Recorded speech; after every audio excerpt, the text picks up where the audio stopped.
On December 5, 2011, an American stealth drone went down over Iran. Iranian forces didn't fire a missile. They jammed its brain and tricked it into landing intact inside enemy territory.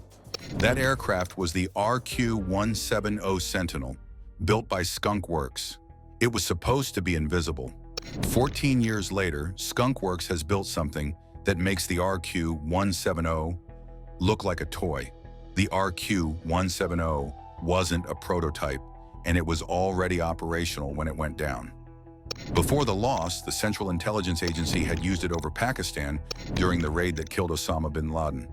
It carried no weapons because its only payload was silence. Its designers built it to evade radar and other surveillance systems, and it had done so successfully for years before that December night. Iranian forces near Kashmir picked it up as it crossed into northeastern airspace, and they tracked it for miles before deciding to act. They didn't shoot it down, and instead they jammed its command link while spoofing its GPS coordinates. The drone believed it was landing at its home base, and it touched down on Iranian soil almost completely intact. State television broadcast images of the captured aircraft within days. The Iranians displayed it on television, and within months they were reverse engineering it. Within 3 years, Iran claimed to have test-flown a domestically built copy. The design features, the radar-absorbing materials, and the control architecture were all laid bare for engineers in Tehran.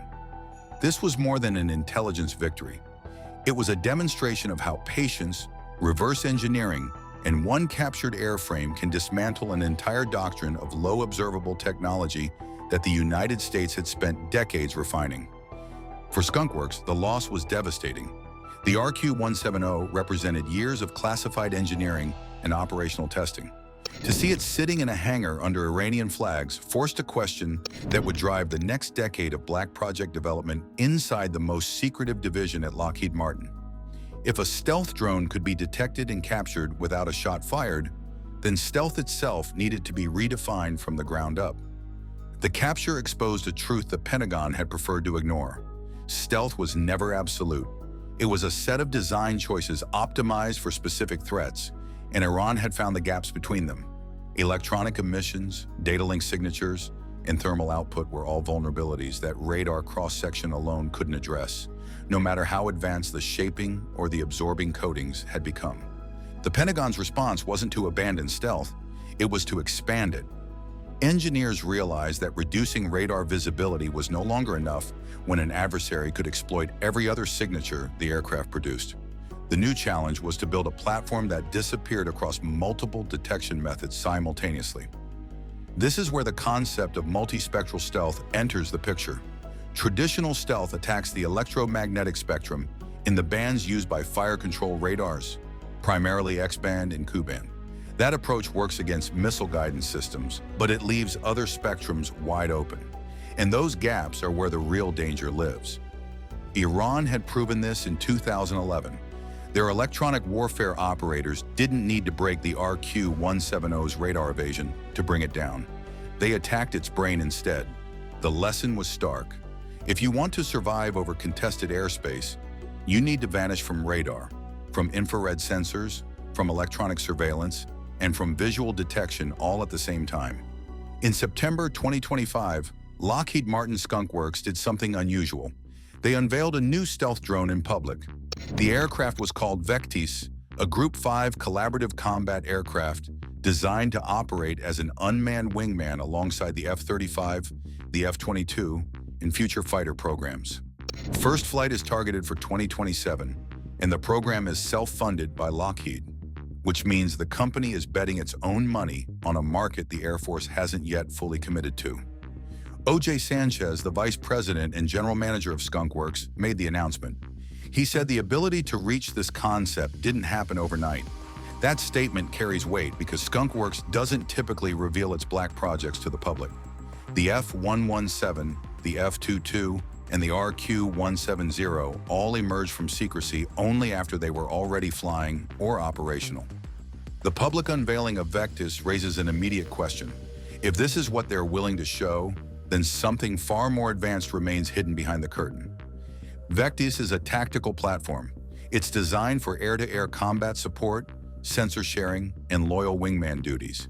It isn't a deep penetration strategic reconnaissance asset, and it doesn't replace the need for a high-altitude, long-endurance drone that can loiter over denied territory for days without being detected. That gap is obvious, and it's a gap that Skunk Works has historically been hired to fill. In November 2023, more than a year and a half before Vectis was ever revealed, a defense industry podcast dropped a claim that rippled through the aviation press. Vago Muradian, the editor-in-chief and host of the Defense and Aerospace Report, stated that a classified Skunk Works reconnaissance aircraft had already been delivered to the United States Air Force. He described it as exceeding the RQ-170 in capability, referring to the rumored Northrop Grumman high-altitude stealth drone that has never been officially acknowledged. Muradian said the program had been rescoped, not canceled. The capability requirements were so ambitious that the design had to be revised before the next block of aircraft could move forward. This is the language of a program that already exists in hardware, not on a drawing board. The RQ-170, if real, is understood to be a replacement for the U-2 Dragon Lady and the retired RQ-4 Global Hawk. A Skunk Works competitor would need to outperform it by a wide margin to justify continued Air Force investment. The description fits a strategic intelligence, surveillance, and reconnaissance platform. Operating at high altitude with long endurance and extreme stealth is exactly what the Pentagon needs to monitor mobile missile launchers and underground facilities in denied airspace.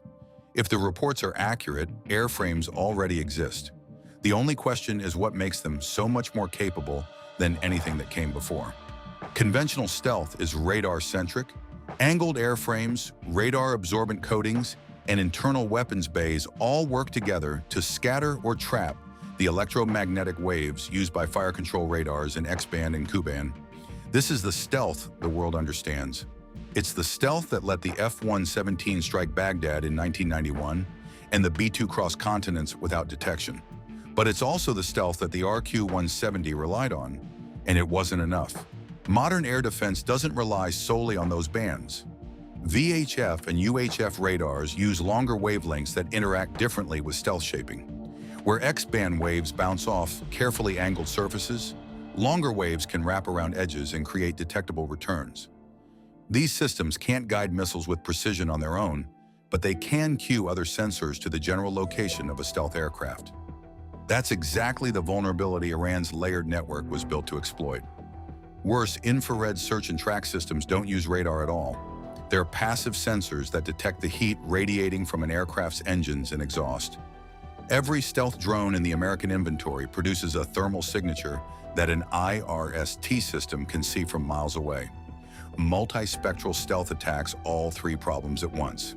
It reduces radar cross-section across multiple bands, suppresses infrared emissions through advanced engine design and exhaust cooling, and replaces vulnerable data links with low probability of intercept communications that can't be jammed or spoofed.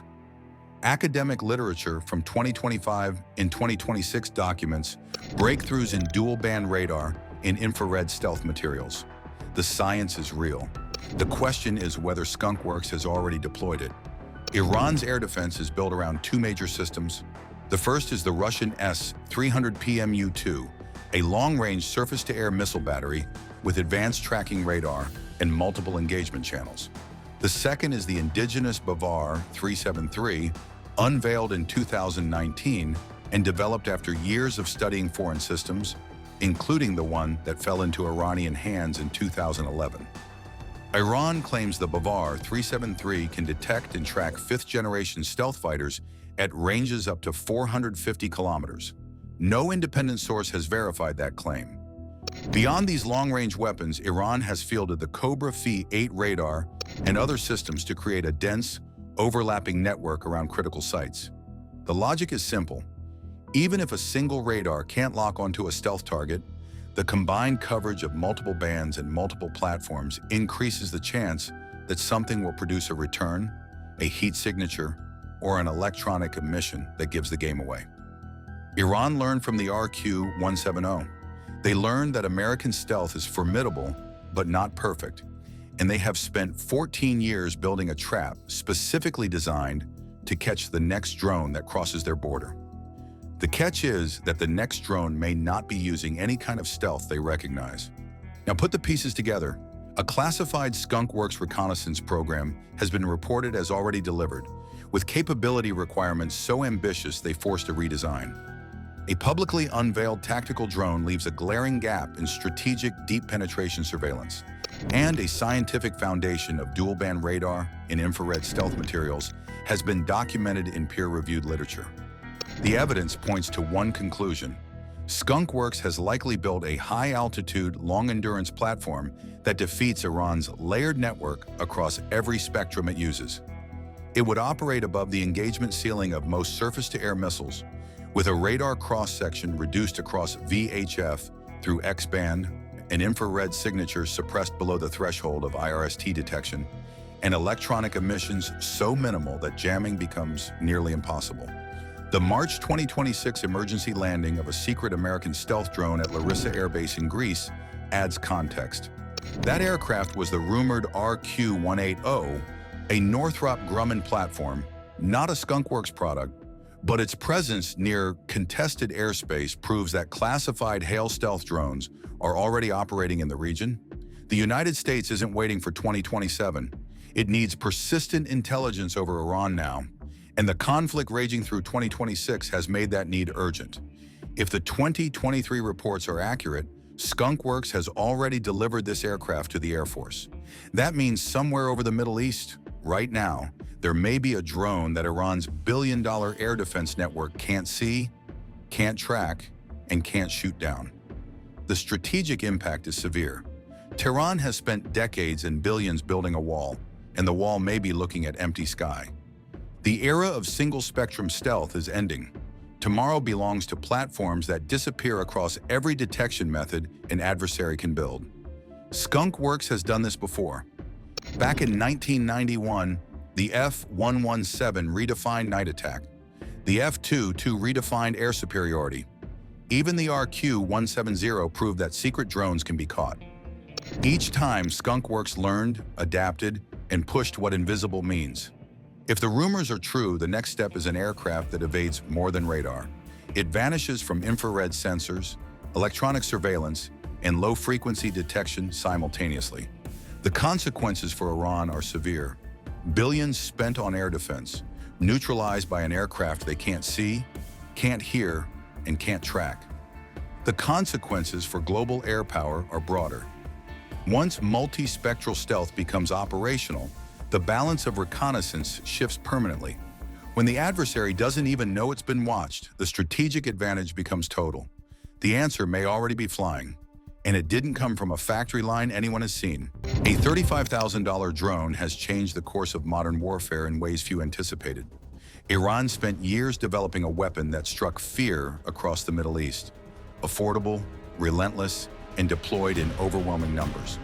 Then the United States executed an unprecedented strategy. It captured the very same drone, rebuilt it, stamped it, made in America, and turned it against its creators. How can a nation's own weapon be used against it? And what does this mean for the future of war? Join us as we reveal how the United States just cloned Iran's most feared drone and how it changes everything. For years, the United States military operated with one unspoken assumption, that raw technological superiority would always be enough. The idea that a drone costing roughly the same as a used car could challenge that dominance seemed almost laughable. America had stealth fighters that cost over $100 million each. It had cruise missiles that could thread a window from 1,000 miles away. It had aircraft carriers that projected power across entire oceans. The notion that a cheap, propeller-driven flying bomb could threaten any of that seemed almost absurd. Then came the Shahed. Iran's Shahed 136 is not an impressive machine on paper.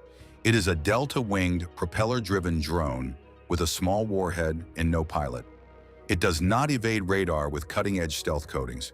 It does not fire back when attacked. It flies relatively slowly at low altitude, guided by GPS coordinates to a pre-programmed target. And when it arrives, it explodes. That is the entire concept. There is no recovery. There is no second mission. The drone is the weapon, and the weapon is expendable.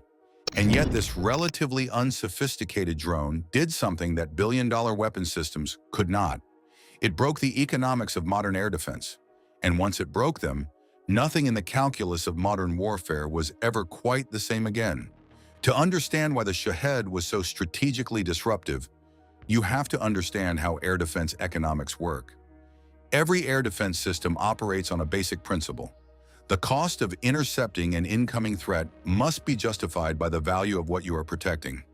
For most of military history, that equation made sense. Incoming missiles and aircraft were expensive to build and operate, so spending $1 million to shoot one down was rational. The attacker was losing something valuable every time they fired. The defender was spending money, but so was the attacker. The Shahed shattered that logic completely. When Russia began deploying Iranian-supplied Shahed drones against Ukraine in massive numbers, Western defense analysts watched in quiet horror. Not because the drones were destroying targets with pinpoint precision, but because of what it was costing to stop them. Ukraine and its allies were firing Patriot interceptors worth over $1 million each to destroy drones that cost somewhere between $20,000 and $50,000 to build. The attacker was spending a fraction of what the defender was spending.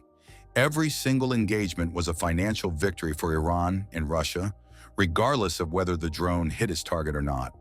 The Shahed did not need to be accurate. It needed to be plentiful. And it was. Thousands of them were produced, deployed, and launched, attacking from multiple directions simultaneously. They flew at night to complicate visual detection. They flew low to complicate radar detection. They forced defenders to make impossible choices at every engagement. Exhaust your interceptor stockpile or let them through and accept the damage. Either way, the attacker benefits. This was the strategic lesson that shook every major military on Earth. The United States military studied this lesson very carefully. Defense analysts wrote about it. Think tanks published reports on it. The War Zone, one of the most respected military publications in the country, had been arguing for years that America needed to be building tens of thousands of Shahed clones immediately. The logic was simple and uncomfortable. If this strategy works against us and our allies, we need to be able to use it too. And we need to be able to use it at scale. And then America did exactly that. The low-cost, uncrewed combat attack system, known as Lucas, is the American answer to the Shahed 136. And the connection between the two is not subtle or theoretical. It is direct, deliberate, and openly acknowledged.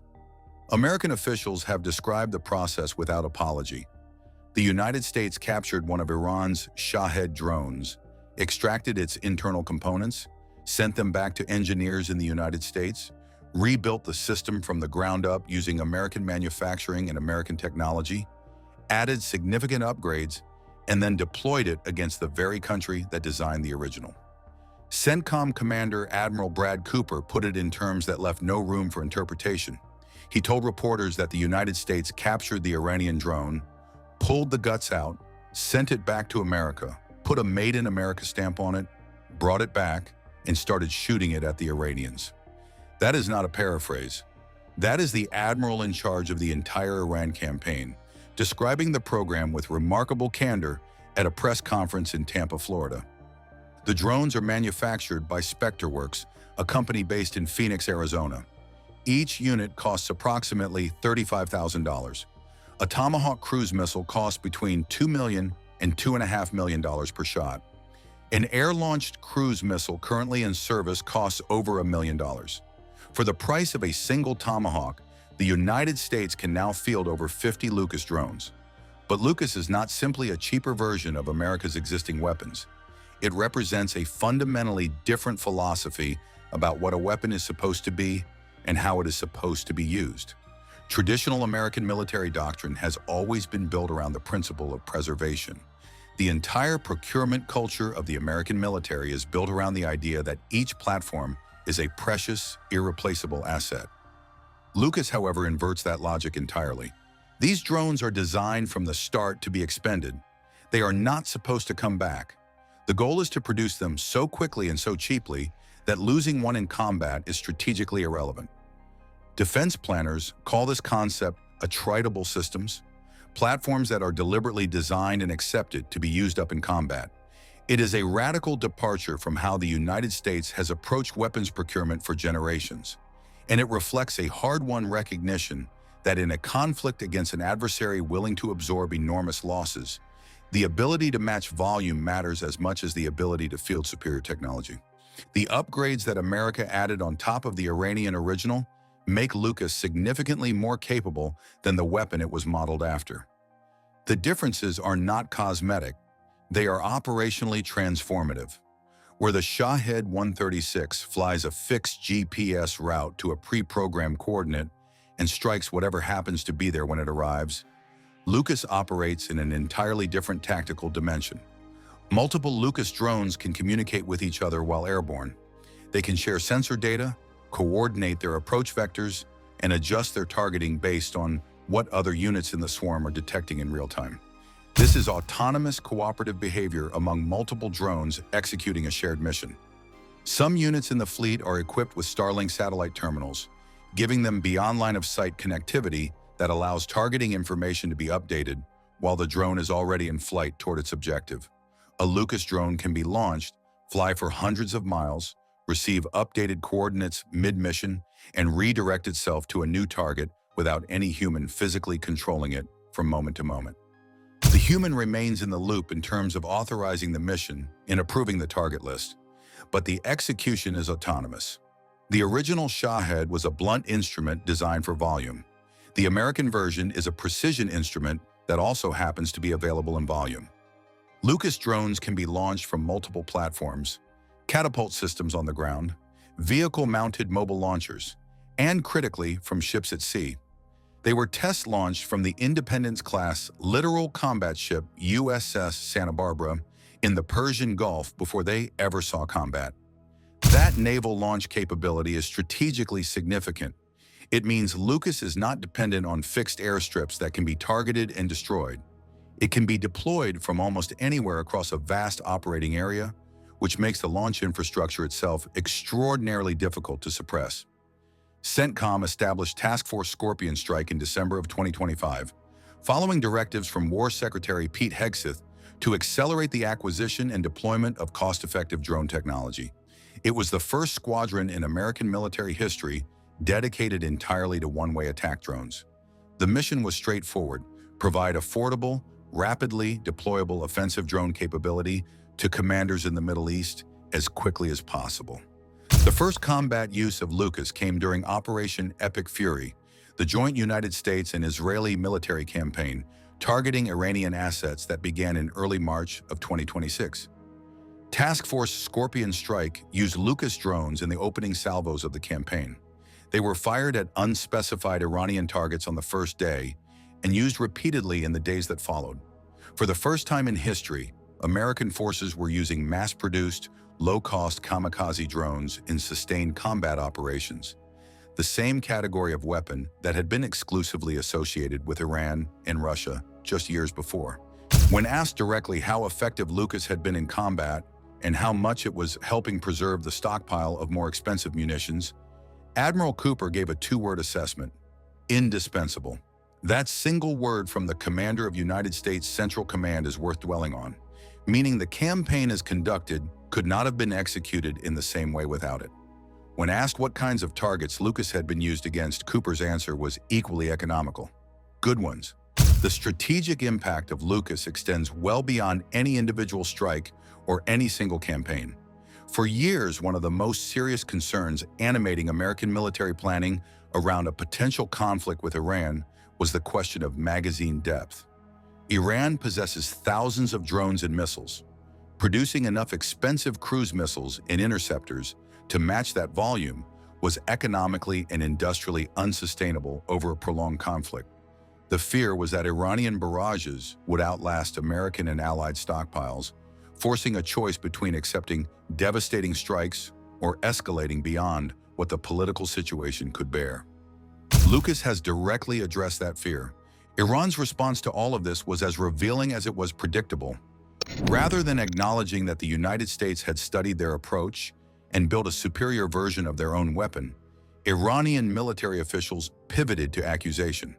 The spokesperson for Iran's Khatam al-Anbiya central headquarters publicly charged that America and Israel had copied the Shahed design and were deploying Lucas drones specifically to frame Iran for drone attacks across the region that they themselves were carrying out. The allegation was elaborate.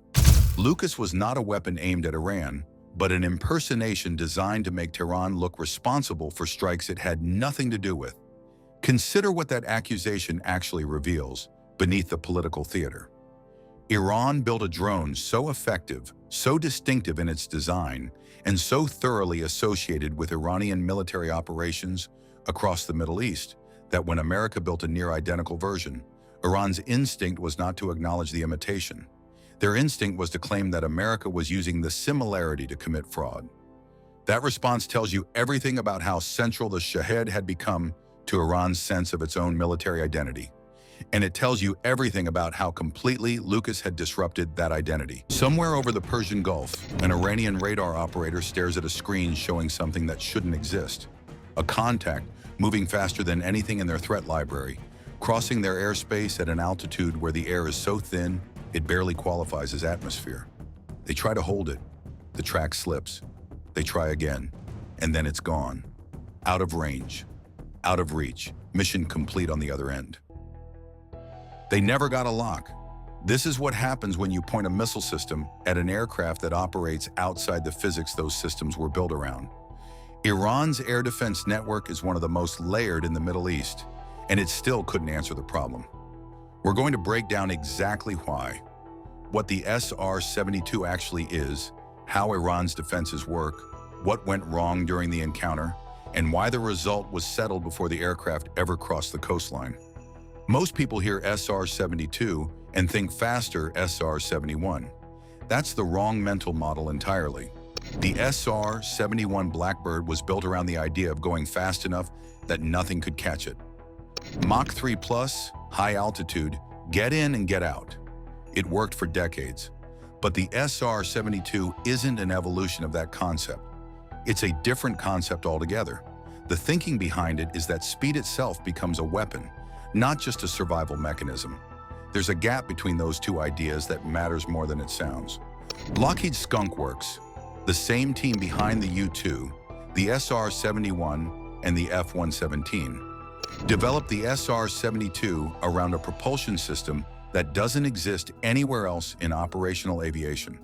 It's a combined cycle engine, which means it runs as a conventional turbine at lower speeds and transitions to scramjet propulsion as it accelerates through the hypersonic regime. A scramjet has no moving parts and combusts fuel using air compressed purely by the vehicle's own velocity. Below a certain speed, it produces nothing.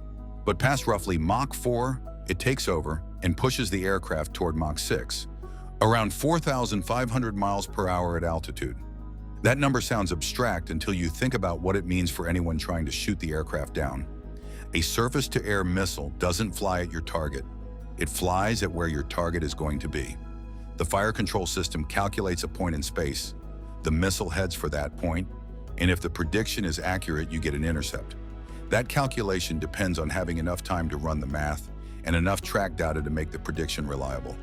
At Mach 6, the SR-72 crosses a typical radar engagement zone in seconds.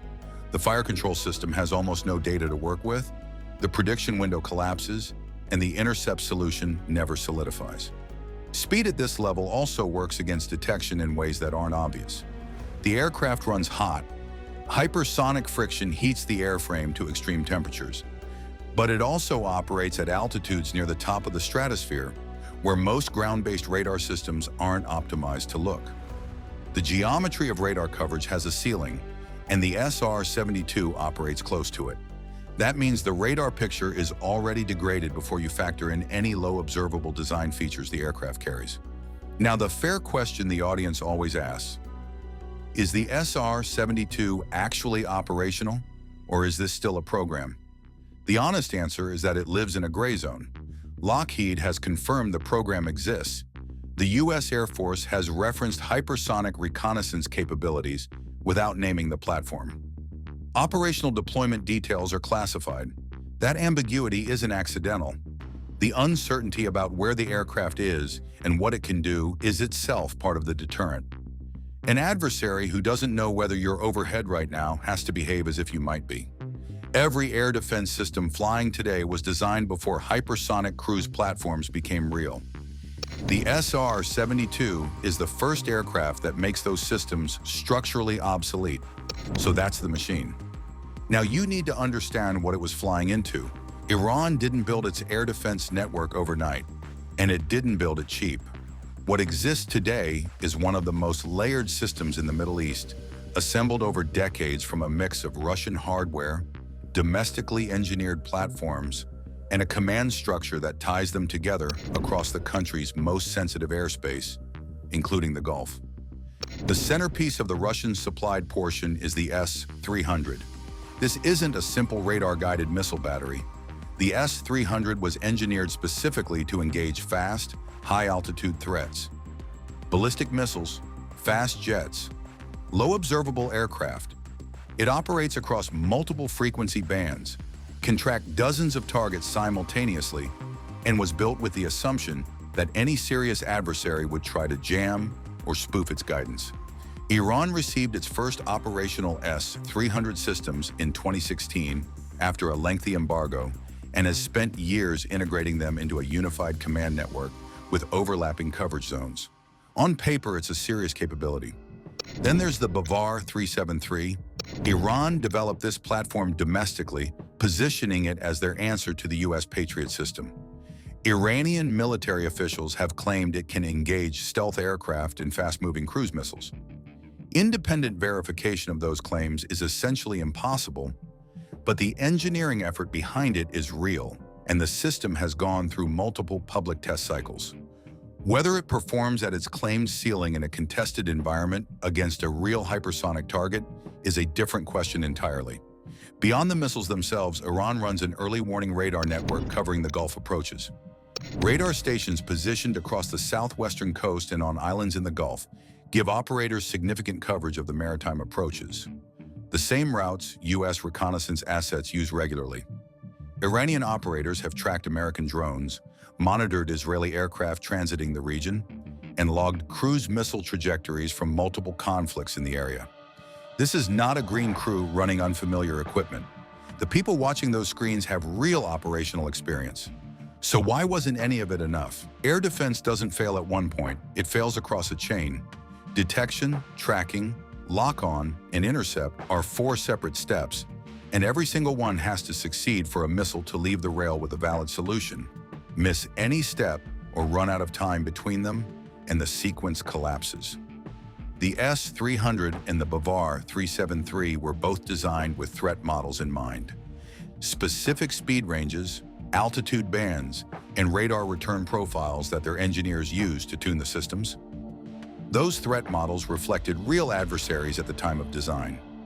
Mach 6 wasn't in the calculation, because nothing flying at Mach 6 existed when these systems were being built.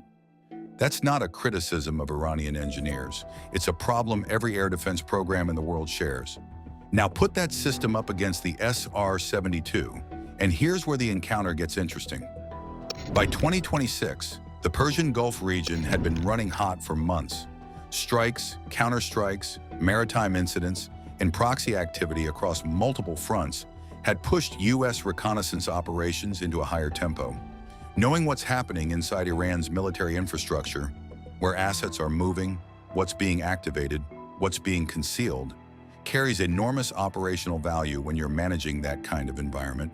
The SR-72 went in to get that picture. Iranian early warning radar picked up the contact somewhere over the Gulf. What the operators saw didn't match anything in their reference library. The return was intermittent, appearing, dropping out, reappearing, and the velocity reading was beyond the scale of conventional fast movers they'd seen before. Not a cruise missile, which would track predictably and slowly enough to solve. Not a conventional aircraft. Something else, moving through their coverage zone at a speed that gave the system almost no time to build a track. Here's what that looks like from the operator's side. When a radar contact appears, the fire control system starts building a track, logging successive positions to calculate heading, speed, and predicted future location. That prediction is what guides the missile. The more track data you have, the more accurate the prediction. Against a Mach 6 target crossing a radar engagement zone, you might get 1 or 2 position updates before the aircraft is already past the point where any intercept geometry is viable. The fire control computer needs time to solve the problem. At that speed, time is the one thing the system doesn't have. Iranian operators attempted to establish a fire control lock. The radar couldn't hold the track consistently enough to hand off a valid firing solution to the missile system. The contact was intermittent because the SR-72's radar cross-section is reduced, not invisible, but small enough that a high-speed target with a weak return becomes extremely difficult to track continuously. Stack that on top of the altitude factor, which puts the aircraft near or above the optimal engagement ceiling for ground-based systems, and the intercept problem goes from difficult to geometrically unsolvable. No missile left the rail, not because someone made a political decision to stand down, but because the conditions for a valid shot never materialized. The SR-72 completed its reconnaissance run, collected what it came for, and exited the area. What remained in Iranian radar logs was a contact that had appeared, refused to cooperate with any of the systems pointed at it, and disappeared before anyone could do anything about it. That's what happened. Here's why it was always going to go that way. The SR-71 flew operational missions for more than 2 decades without a single aircraft lost to enemy fire. Not once. Adversaries launched missiles at it. North Korea, North Vietnam, Libya, and none of them connected. The reason wasn't that those missiles lacked the range or the altitude. Some of them did have both. The reason was that by the time a launch was authorized, the Blackbird had already moved far enough that the intercept geometry had fallen apart. Human decision-making takes time. Radar operators have to confirm the contact. A commander has to authorize weapons release. The missile has to be brought to readiness. That chain, even when it runs fast, takes longer than a Mach 3+ aircraft needs to exit the danger zone. The SR-72 runs at twice that speed. The decision chain doesn't get faster just because the target does. So what was already a narrow window for the SR-71 becomes, against the SR-72, essentially theoretical. You'd need to predict where the aircraft is going to be, authorize a shot, and launch, all before the target has moved so far that your solution is worthless. In practice, that sequence can't complete in time against a Mach 6 platform with a reduced radar return at high altitude. This is what the phrase "speed as a weapon" actually describes. It's not about surviving a missile that gets launched at you. It's about making sure the launch never happens, because the conditions for a valid shot never exist long enough for anyone to pull the trigger. The threat neutralizes itself through physics before it ever becomes a real danger. The geopolitical dimension of that is deliberate. When the US can send a reconnaissance platform into contested airspace, collect what it needs, and exit before any adversary finishes the engagement sequence, it changes the calculation for every country operating air defenses in the region. You can't deter something you can't stop, and you can't negotiate around a capability gap you don't know how to close. Iran's air defense operators did what they were trained to do. The equipment responded the way it was designed to respond. The failure wasn't human, it was structural, built into every assumption those systems were engineered around, years before the SR-72 existed. Speed at hypersonic levels doesn't just beat interceptors, it beats the people operating them, because humans can't compress their decision cycle fast enough to matter. Iran's attempt to lock on wasn't reckless, it was just physics working against them in every direction at once. No upgrade to the S-300 or the Bavar 373 closes that gap without solving a problem that no air defense program in the world has answered yet. Deep underground, behind dozens of meters of solid rock, Iranian scientists believed they'd found the perfect shield. The logic seemed sound. No air force in the world could reach them down there. But here's what they got wrong. The deeper you bury a nuclear program, the more precisely the US military has learned to target it. What we're going to show you is the weapon system built specifically to solve that problem, and why no bunker Iran can realistically build or operate will keep its program safe. The bunker strategy, why Iran went underground. Iran didn't decide to go underground on a whim. It watched what happened to Saddam Hussein's nuclear ambitions after the Israeli strike on Osirak in 1981.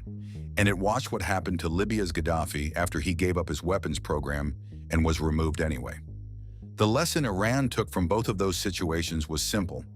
If you want a nuclear program to survive, you can't leave it sitting on the surface where anyone with a GPS coordinate and a large enough bomb can reach it. So Iran started digging. The most well-known result of that strategy is Fordow.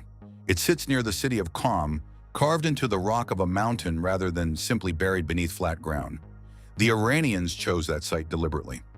The mountain itself adds protection that poured concrete alone can't replicate. At reported depths of around 80 to 90 meters below the surface, the facility was designed from the start with one specific threat in mind: American and Israeli air power. The thinking behind it is straightforward physics. The deeper a structure sits, the more material a warhead has to pass through before it reaches anything worth destroying. At 80 meters of rock and reinforced concrete, you're outside the reach of almost every conventional airdrop weapon ever built. Iran's engineers knew the specifications of the munitions that existed when Fordow was being constructed, and they built accordingly. But depth wasn't the only layer of the strategy. Iran deliberately spread its nuclear work across multiple sites: Natanz for centrifuge operations, Arak for a heavy water reactor, Isfahan for uranium conversion, and Fordow for the enrichment work considered most sensitive. The logic of dispersal is that any adversary planning a strike has to hit all of them simultaneously or accept that whatever they don't hit will survive and continue operating. Miss one and the program lives. There's also the political dimension to dispersal. Striking a single facility can be framed as a limited, targeted operation. Striking 6 or 8 sites scattered across a country the size of Iran starts to look like a war, and that calculus has historically made Western governments hesitant to act. For years, that combination, depth plus dispersal plus political complexity, gave Iran genuine protection. Defense analysts in Washington and Tel Aviv debated openly whether Fordow was simply out of reach. Some concluded it was. The Iranians were following that debate closely, and what they heard gave them confidence the strategy was working. What they didn't fully account for was that the U.S. military was following the same debate, drawing the opposite conclusion, and quietly funding the answer. That answer didn't come from diplomacy. It came from a weapons program that had been running in the background for years, built around a single question. What does it take to reach a target that conventional munitions simply cannot touch? The weapons built to answer the bunker, the GBU-57 Massive Ordnance Penetrator, doesn't have a subtle name, and it wasn't designed for subtle work. It weighs 30,000 pounds. To put that in context, that's roughly the weight of 2 full-grown African elephants, packed into a single weapon and dropped from altitude at high speed. The U.S. Air Force developed it for one purpose: reaching targets that nothing else in the arsenal could touch. The way it does it comes down to engineering that looks almost crude until you understand the physics.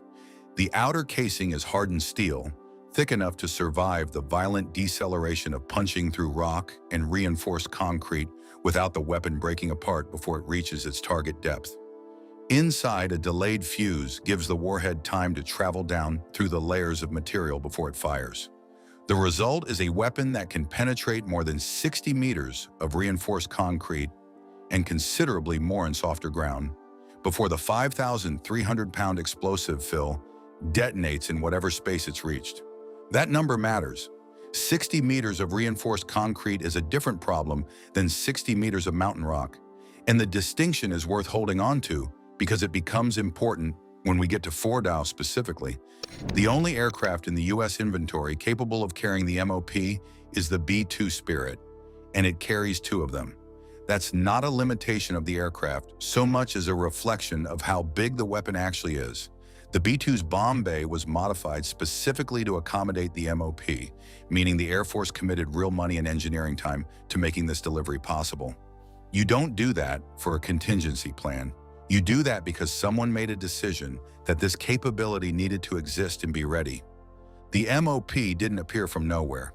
It was preceded by the GBU-28, which became famous during the Gulf War in 1991. A 5,000-pound weapon that could punch through about 6 meters of concrete At the time, that was enough to threaten the bunkers Saddam Hussein was using. But as Iran and North Korea watched that conflict and started building their own underground infrastructure, they built deeper. The GBU-28 stopped being a credible threat to the facilities they were constructing. The gap between what the U.S. could deliver and what adversaries were burying kept widening through the 1990s and into the 2000s. The MOP program was the direct institutional response to that gap. Congressional documents from the mid-2000s name Iran and North Korea explicitly as the threat scenarios driving the weapons development. The U.S. government wasn't being subtle about what this was for. The MOP reached operational status around 2011, and the Air Force has continued refining it since.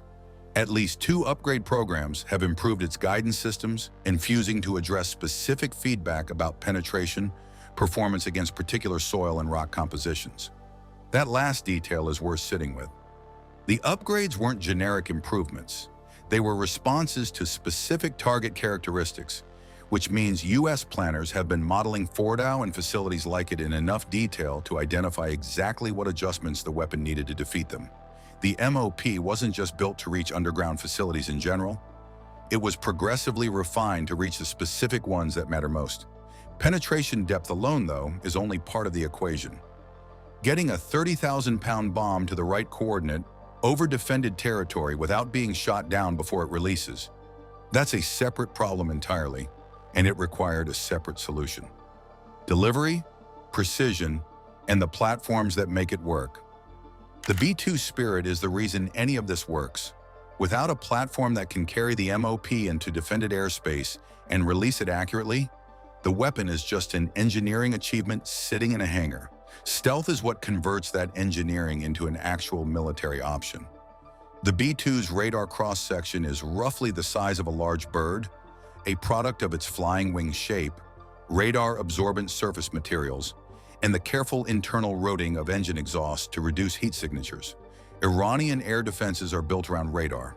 They need to detect, track, and engage an incoming aircraft in a sequence that takes time.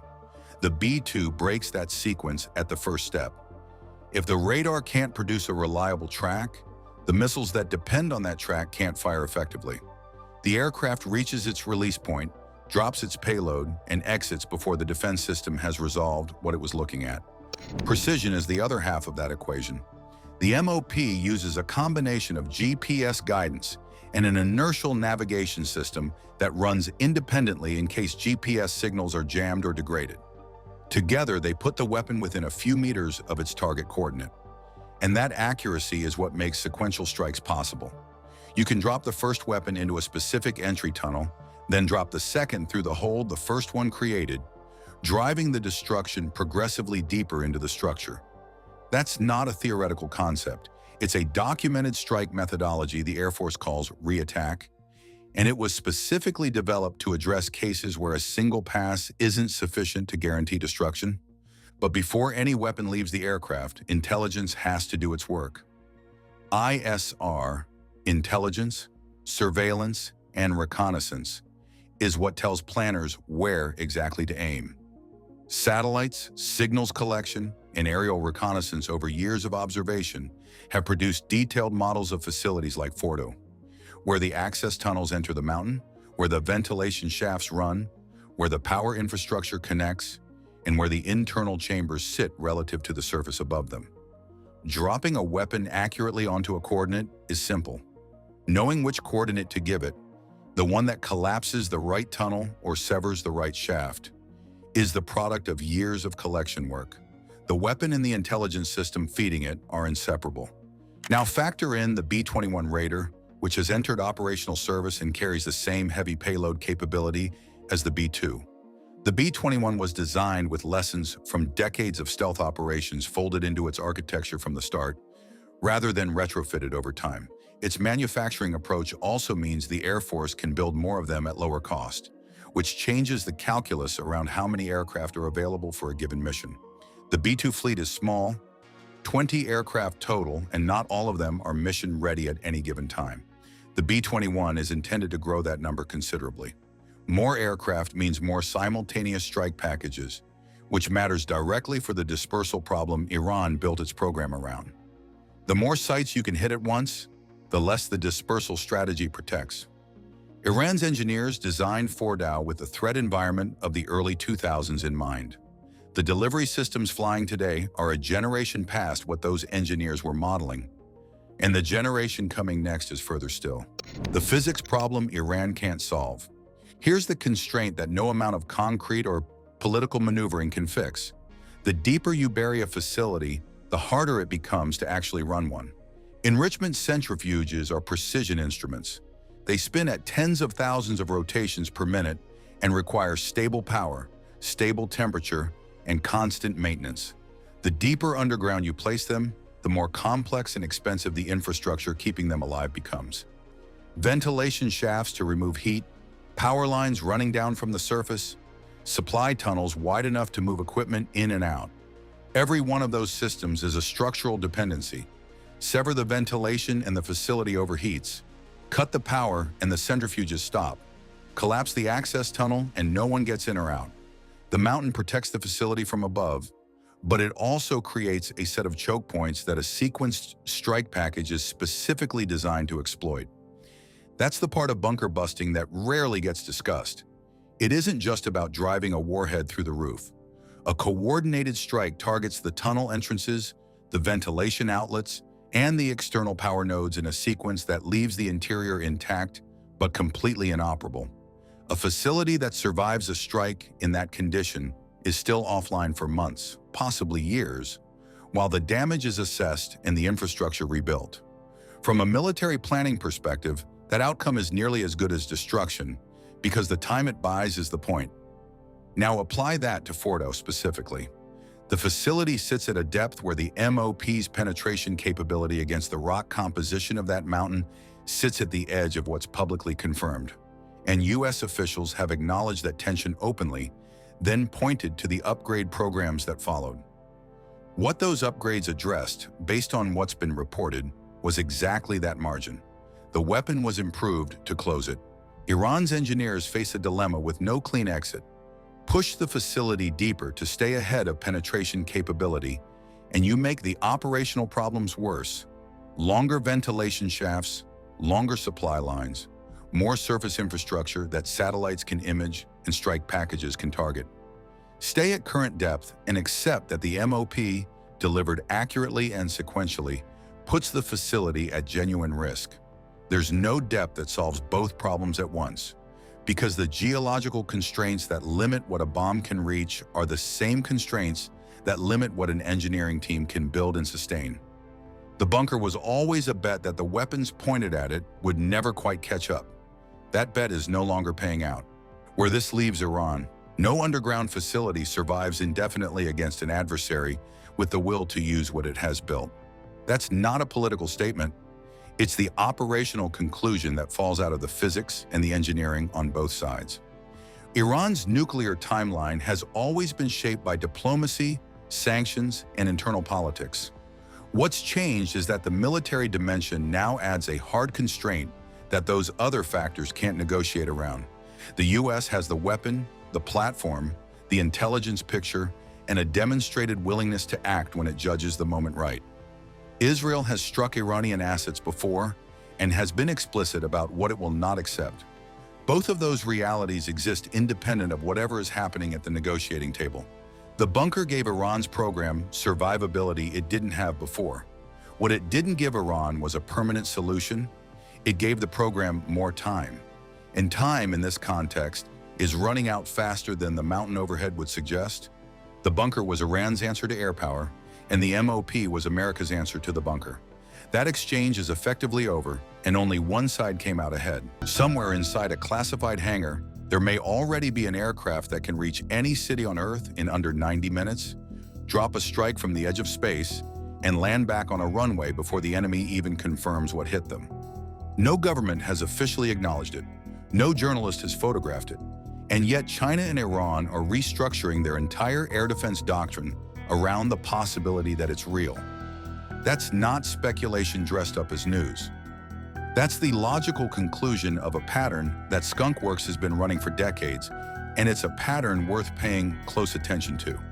What we're talking about is a program that circulated in defense analyst circles under the name Phantom Wing, a black project allegedly developed inside Lockheed's most secretive division, built to operate at the boundary where atmosphere ends and orbit begins, and designed to strike from a domain that no adversary currently has any answer for.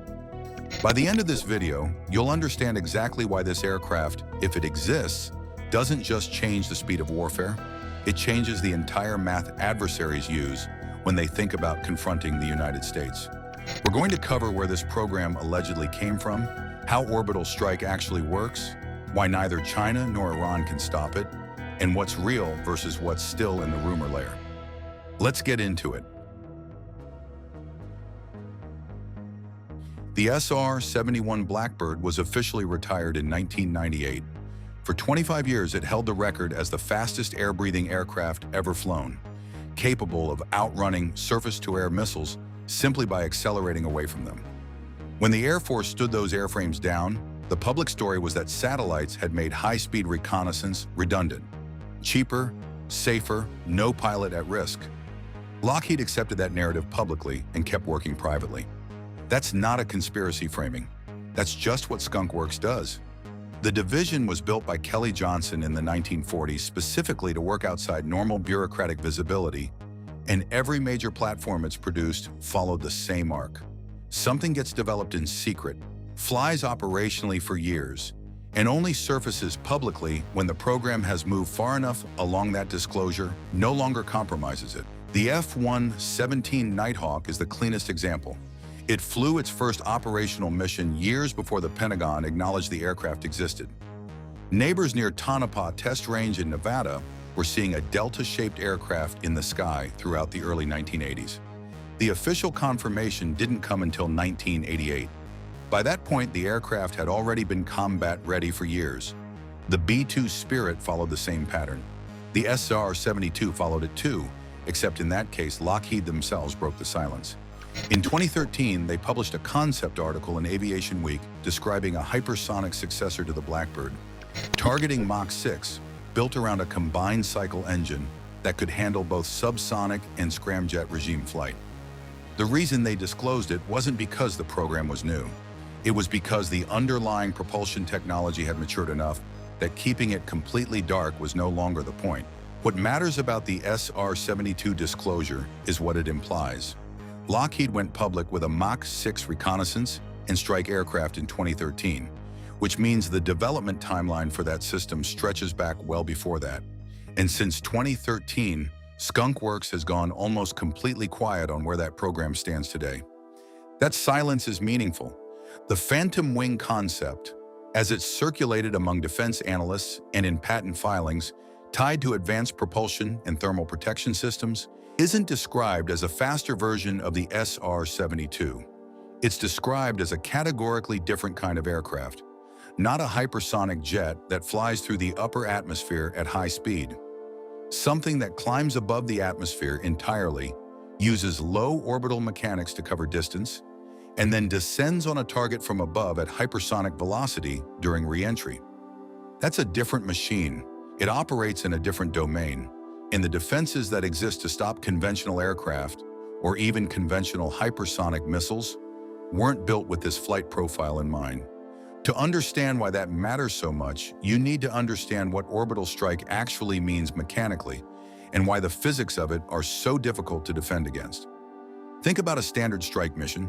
An aircraft takes off, flies through the atmosphere at some altitude, crosses into hostile airspace, releases a weapon, and exits. The entire flight path stays inside the same layer of air that weather systems move through. That's the domain every air defense network on Earth is designed to cover. Orbital strike works on completely different geometry. The aircraft climbs steeply after takeoff, burns through the upper atmosphere, and crosses into the region where air is too thin to generate conventional lift. At that altitude, the curvature of the Earth itself becomes the flight path. The aircraft isn't flying over the planet so much as it's arcing around it, using near-orbital mechanics to cover thousands of miles in a fraction of the time any conventional aircraft could manage. Then it pitches down, bleeds velocity through re-entry, and descends on the target from almost directly above. That descent profile is where the 90-minute global reach number comes from. At hypersonic re-entry speeds, the distance between a launch point in the continental United States and a target on the other side of the world stops being measured in hours. It's measured in the time it takes to arc through low orbit and come back down. The physics behind this aren't theoretical. China's DFZF hypersonic glide vehicle uses a related principle. Boost a warhead to extreme altitude and velocity, then let it glide and maneuver during descent rather than following a ballistic arc. The phantom wing concept, as described by analysts tracking the program, takes that same logic and applies it to a reusable crewed or semi-crewed platform. Not a missile you fire once. A vehicle that returns to base, gets serviced, and flies again. Getting there requires solving one of the hardest problems in aerospace engineering: transitioning an aircraft from conventional turbine flight at low speed through the transonic and supersonic regimes all the way to Mach 6 and beyond demands an engine that can function across that entire range without stalling, melting, or losing thrust at the worst possible moment. Scramjet engines only ignite efficiently above roughly Mach 4, which means the propulsion system has to bridge that gap. A combined cycle engine starts as a turbine, accelerates the aircraft to the speed where scramjet combustion becomes viable, then transitions cleanly to hypersonic mode. Lockheed's work on this problem goes back years, and the SR-72 program was built around making that transition reliable enough to be operational rather than experimental. Once the aircraft is above the atmosphere and descending, something interesting happens with stealth. At the speeds involved during re-entry, friction with the upper atmosphere generates a plasma sheath around the airframe. That layer of ionized gas absorbs radar energy rather than reflecting it back to a ground station. Conventional stealth coatings work by shaping the aircraft to scatter radar returns. The plasma effect works by swallowing the signal entirely. The aircraft is, in practical terms, invisible to ground-based radar during the exact phase of flight when it's most dangerous. The X-37B program adds another layer to this. The Air Force's unmanned spaceplane has been flying classified orbital missions for years, with individual sorties lasting many months.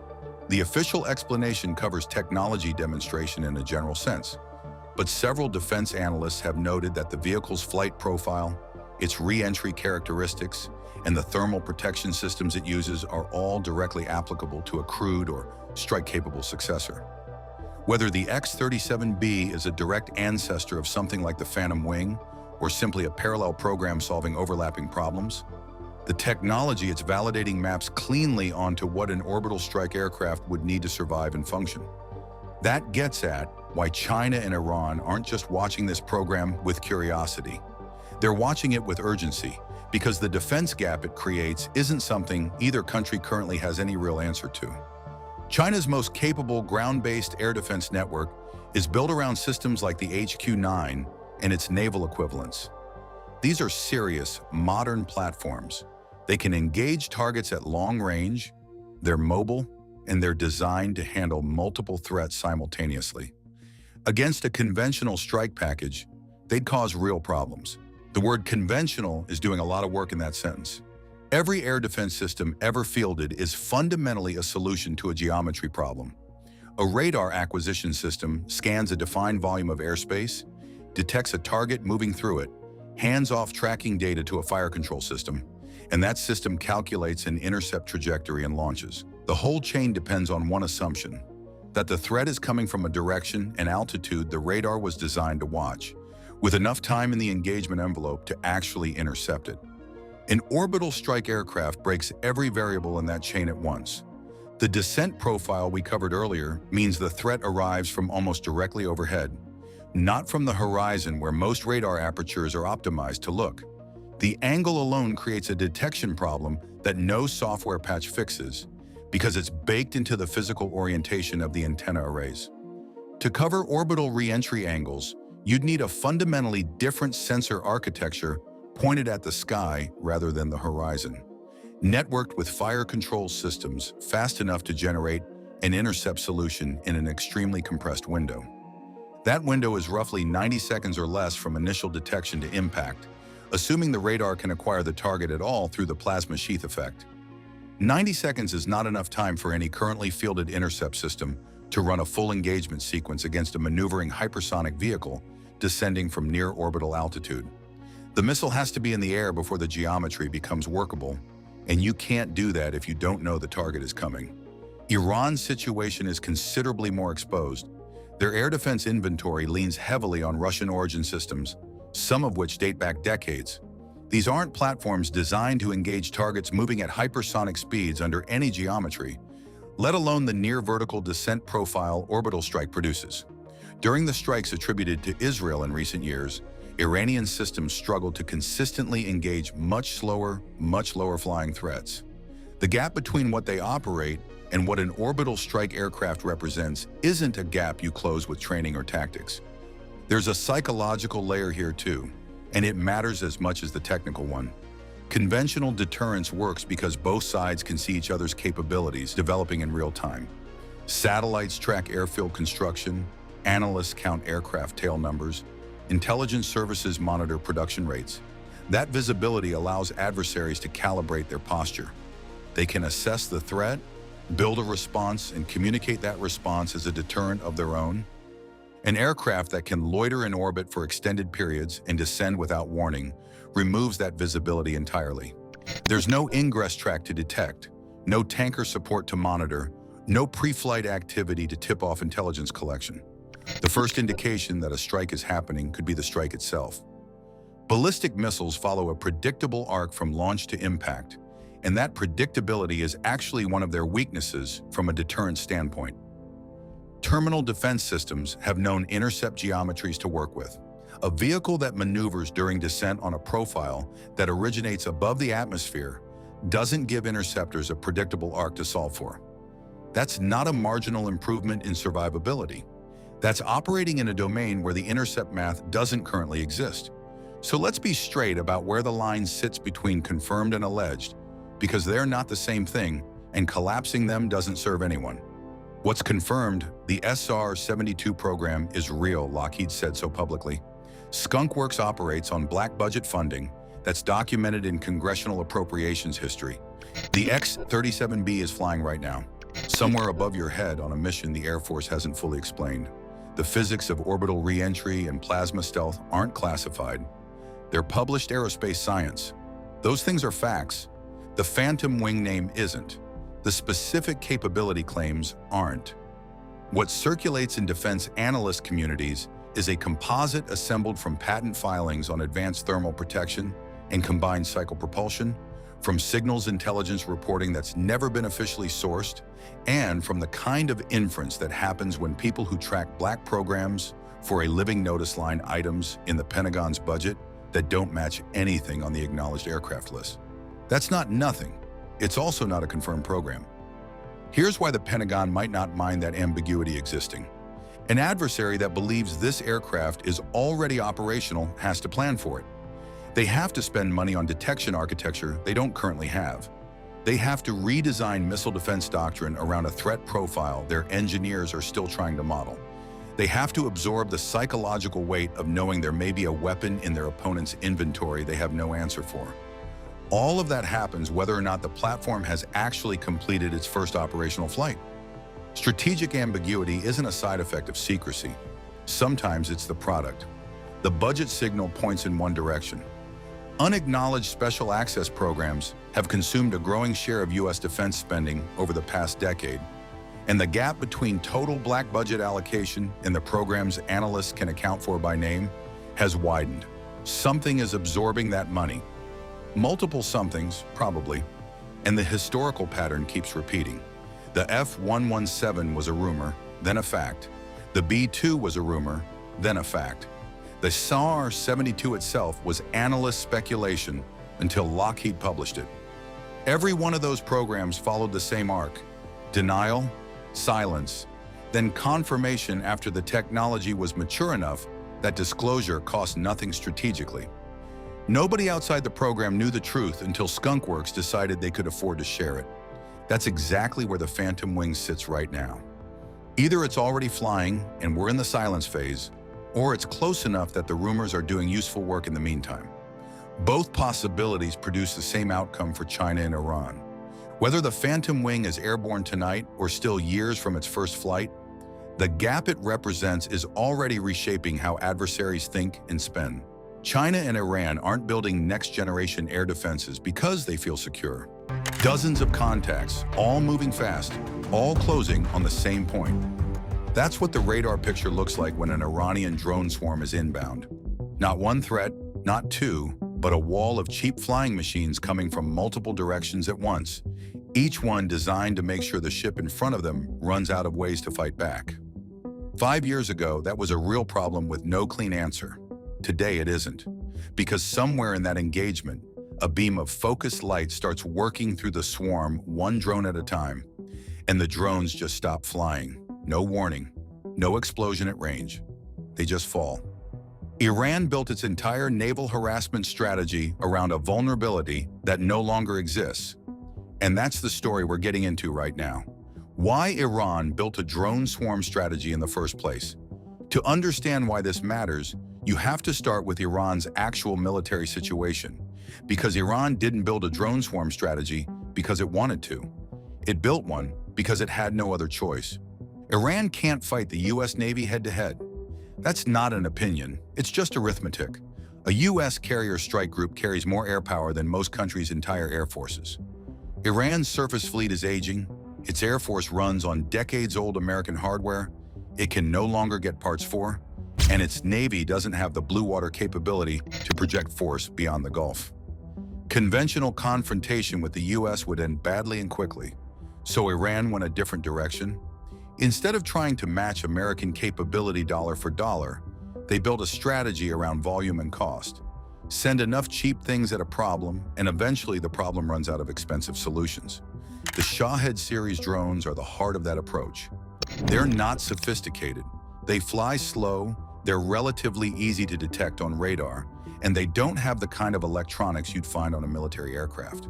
What they have is price. A Shahed 136 costs somewhere in the range of $20,000 to $50,000 to produce. A standard missile intercept costs over $2 million.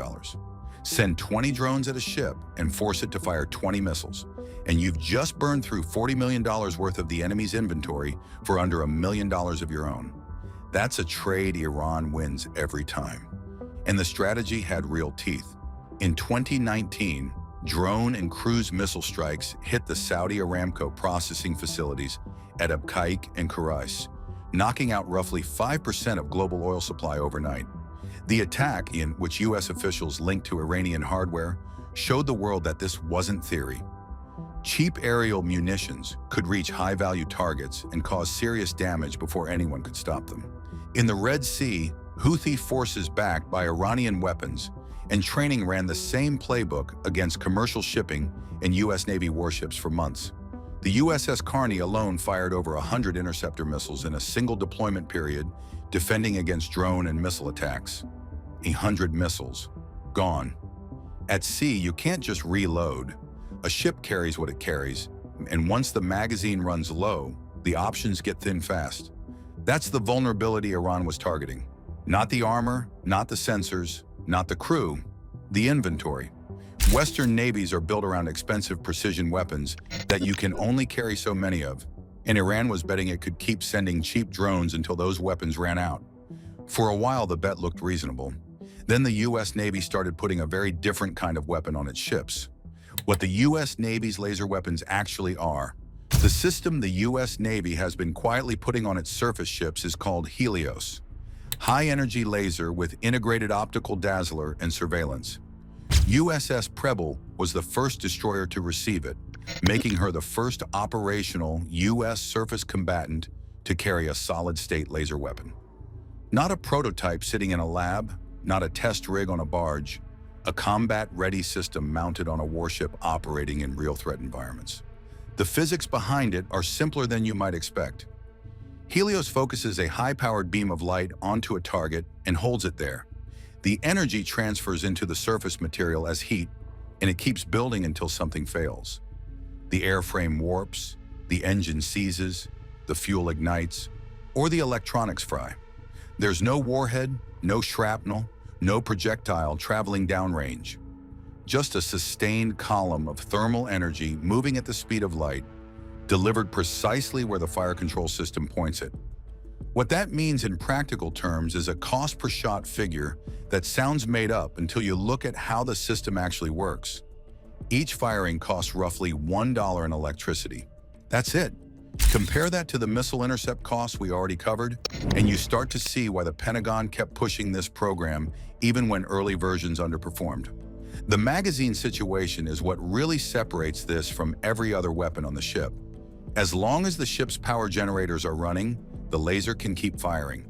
There's no reload, no resupply run, no hard limit on engagements per sortie. In a prolonged drone harassment campaign, exactly the kind Iran has been running in the Gulf, that's not a minor advantage. It's a structural one.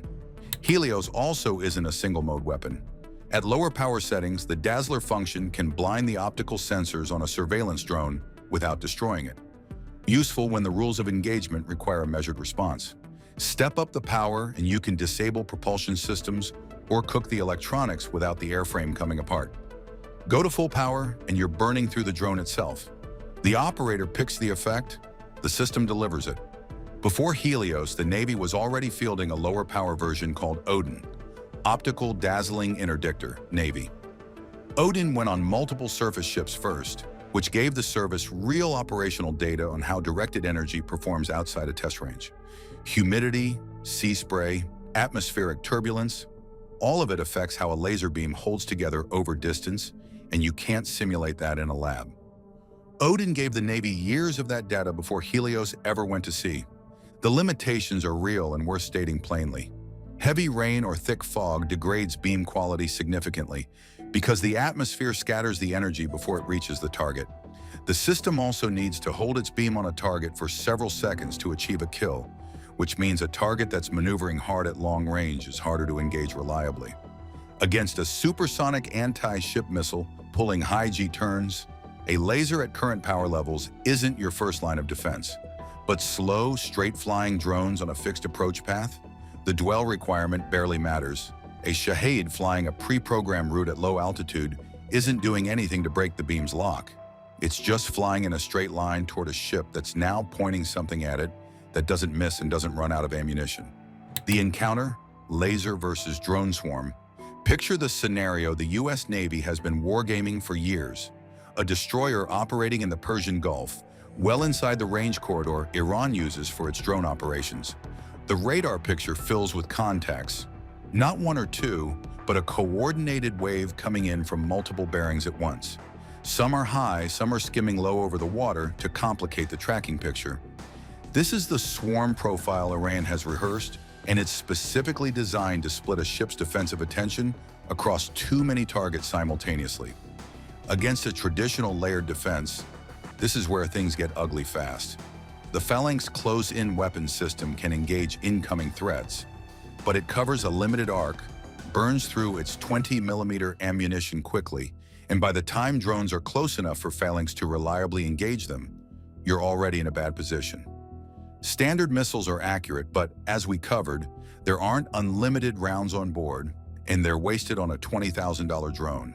Electronic jamming works against drones that rely on GPS or radio command links, but Shahed-type systems fly pre-programmed routes, cut the signal, and they just keep going.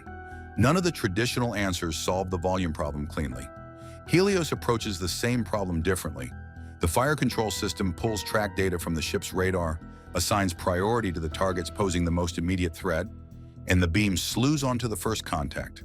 Slew, dwell, kill, move. The mechanical turret repositions fast enough that the transition between targets takes a fraction of a second.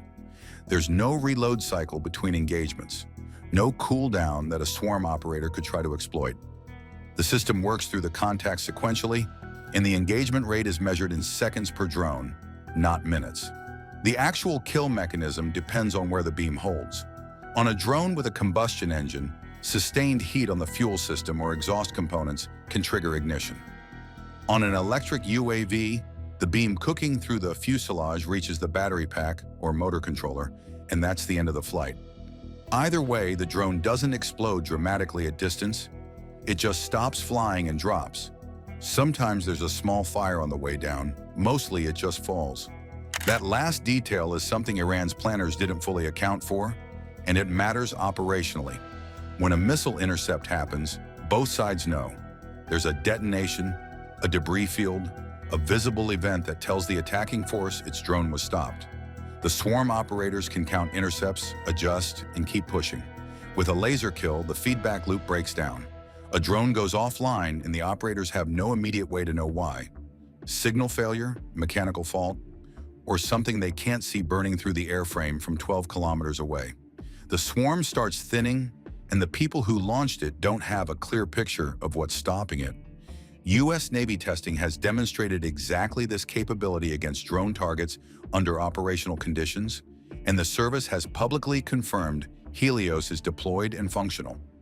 The Red Sea operations didn't just validate the threat picture, they put directed energy systems into a genuine combat environment for the first time, generating data on real-world performance that no test range can replicate. What Iran's operators would actually experience on the receiving end of a Helios engagement is a swarm that starts losing units with no obvious cause. No contrails, no explosion at range, no radio intercept of a missile launch command. Just drones going silent, one after another, while the ship they were sent to overwhelm keeps sailing. The swarm thins, the attack fails, and somewhere in an Iranian operations room, someone's trying to figure out what just happened to their strategy. What this means for Iran's strategy going forward. The math Iran built its doctrine on has flipped completely. A dollar defeating a $20,000 drone isn't a minor economic inconvenience. It's the entire logic of the swarm strategy running in reverse. Iran needed the cost exchange to work in its favor, and now it doesn't. So what does Iran do next? There are a few options on paper, and none of them are good. The first is speed. If a laser needs several seconds of dwell time to achieve a kill, then a faster drone reduces the window the beam has to work with. In theory, you could build drones that cross the engagement zone quickly enough to limit damage. In practice, faster drones cost more to produce, require better propulsion systems, and burn more fuel, which cuts range. The whole point of the Shahid approach was disposable cheapness. The moment you start engineering for laser resistance, you're spending more per unit, which means you need fewer of them, which means the swarm gets smaller, which means the saturation strategy stops working. Reflective coatings are the other idea that gets floated. Certain materials can deflect or disperse laser energy rather than absorbing it. So coat the drone's surface, and maybe you reduce the beam's effectiveness. The problem is that materials capable of reflecting the specific wavelengths, military lasers operate at add weight, add cost, and require manufacturing precision that a mass production drone facility isn't set up for. You've turned a cheap, expendable weapon into an expensive, specialized one. And you've still only bought a few extra seconds of dwell time, not immunity. The saturation angle is the only one with any real logic to it. If you can't make each drone harder to kill, send enough of them that the laser can't work through the whole swarm before some get through. To do that, you need to know the system's maximum engagement rate, how many drones per minute it can cycle through, and then exceed it by a wide enough margin that some survive. The engagement rate for Helios is not public information. Iran would be building toward a number it can't verify, spending money on drone production at a scale that starts to undermine the cost advantage that made the strategy viable in the first place. Every Iranian naval commander and IRGC planner operating in the Gulf now has to factor in that any U.S. Navy destroyer they're looking at might be carrying a weapon with an effectively unlimited magazine. That changes targeting calculus, risk tolerance, and the whole harassment playbook Iran has been running for years. There's an irony buried in all of this that's worth sitting with. Iran's persistent drone pressure in the Gulf and the Red Sea, the harassment, the Houthi campaigns, the cost exchange problem that had Western navies genuinely worried. That pressure is a big part of why the U.S. moved so fast to get directed energy systems operational. Iran kept poking at the vulnerability, and the U.S. responded by closing it. The aggression that was supposed to stress American naval capacity may have done more to accelerate American laser development than any Pentagon budget cycle would have on its own. Iran spent years building a strategy around a math problem it thought the US couldn't afford to fix. Then the US fixed it for roughly $1 a shot. The US Air Force has tried to retire the Warthog for years, but it is still flying combat missions today. Built in the 1970s, the Fairchild Republic A-10 Thunderbolt II is still flying combat missions in one of the most dangerous regions in the world, tracking fast-moving threats in the Strait of Hormuz. So how does a 50-year-old warplane stay relevant in the age of stealth jets and hypersonic weapons? And what is it doing today that modern fighters still can't replicate?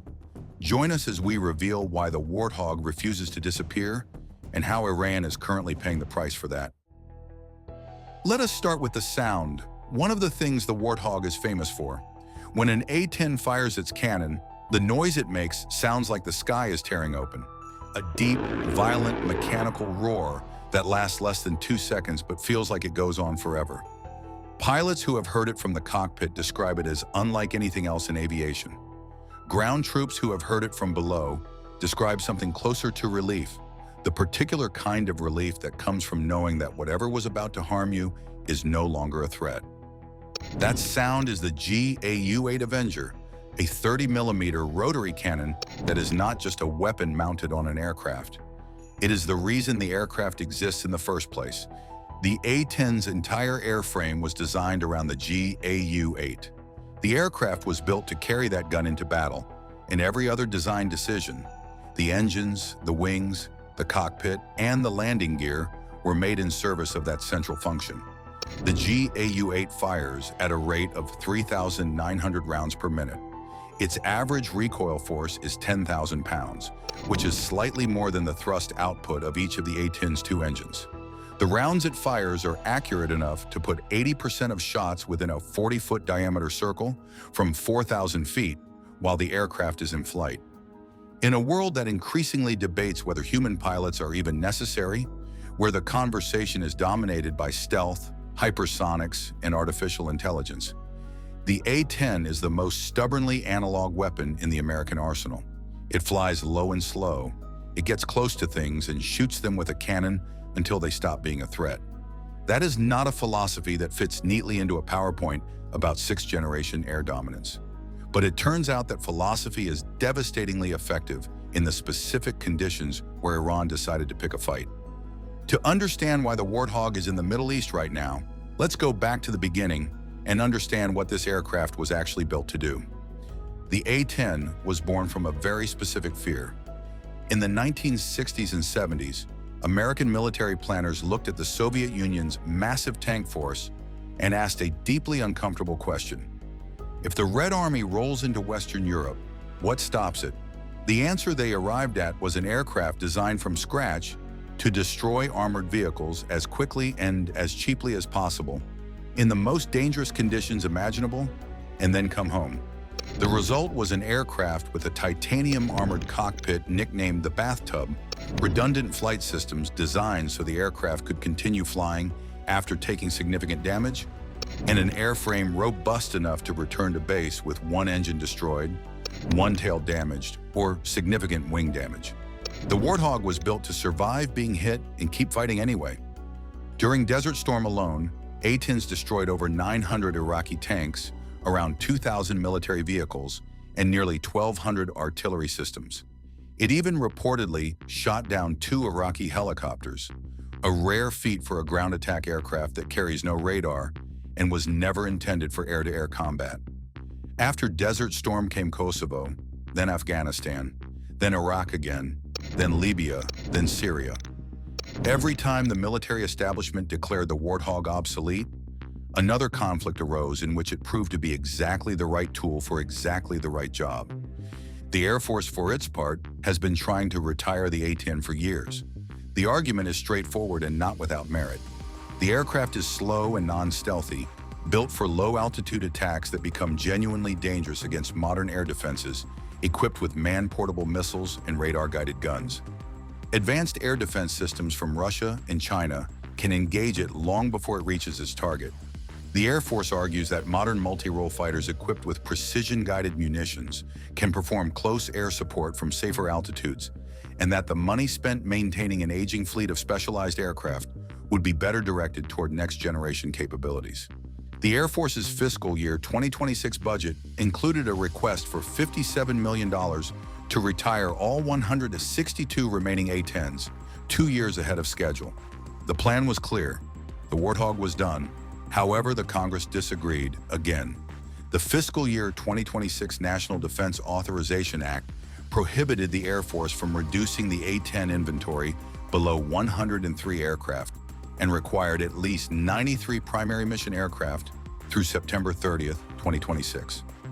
Any further reduction required a unit-by-unit waiver process, a 30-day notification period, and a multi-year transition plan covering 2027 through 2029, mandated by March 31st, 2026. Congress essentially looked at the Air Force's retirement plan and said no. Keep the Warthog flying.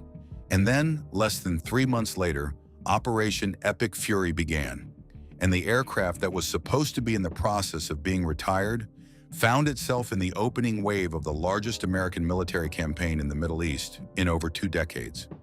U.S. Central Command confirmed that 10 Thunderbolt II aircraft were employed during the first 48 hours of Operation Epic Fury against Iranian targets, integrated into the initial strike wave from the very beginning of the campaign, not called in as backup, not deployed as an afterthought, in the opening salvos. The first official images CENTCOM released of the A-10 in action during Epic Fury told a story about the variety of threats it was being sent to handle.